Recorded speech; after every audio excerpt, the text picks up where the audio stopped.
clearly the race for your vote in 2024 has already kicked off in earnest.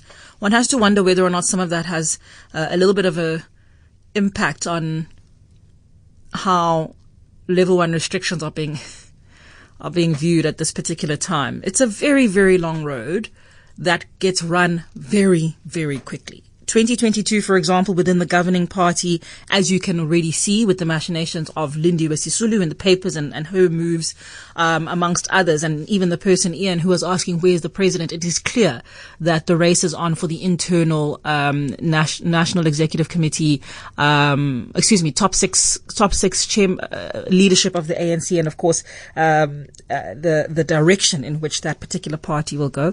But as I said earlier on, I think if there's something that Herman Mashaba and I definitely do agree on, is that South Africa won't make it beyond 2024 under the leadership of the ANC. And I don't mean the leadership of the ANC in this particular form and that it needs to reinvent itself or it needs to reform. It's not able to, obviously. And must, in my opinion, be removed. I think they prove that to us every single year. Why we can no longer rely on them as the leadership of the country. Because they're not really leading the country. They're kind of just fighting amongst themselves for leadership of the party, and definitely put the party first. Now, the fact that we happen to have another party leader who is saying he would like to hit the road running with respect to his own campaign for the 2024 elections in the form of my conversation with Herman Mashaba doesn't mean we're endorsing Herman Mashaba.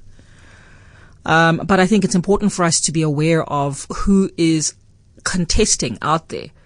When we last spoke to him, as I mentioned earlier on, and he corrected me, only 2 provinces were really up for grabs in his eye line, and he's now going for all 9.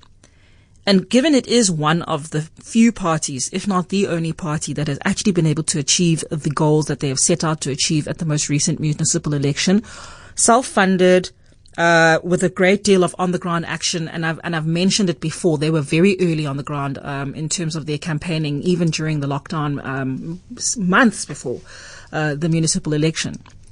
Clearly, it behooves us to understand exactly what their next moves are, whether or not they have an offering for the Western Cape. As I said earlier on, we don't know what their campaign hasn't necessarily launched as yet. They will come back to us once they've gotten their heads in a row. But there's absolutely nothing wrong with ensuring that you get to know exactly what the options are out there. It's not just Cape Independence and DA. And I feel very strongly about that.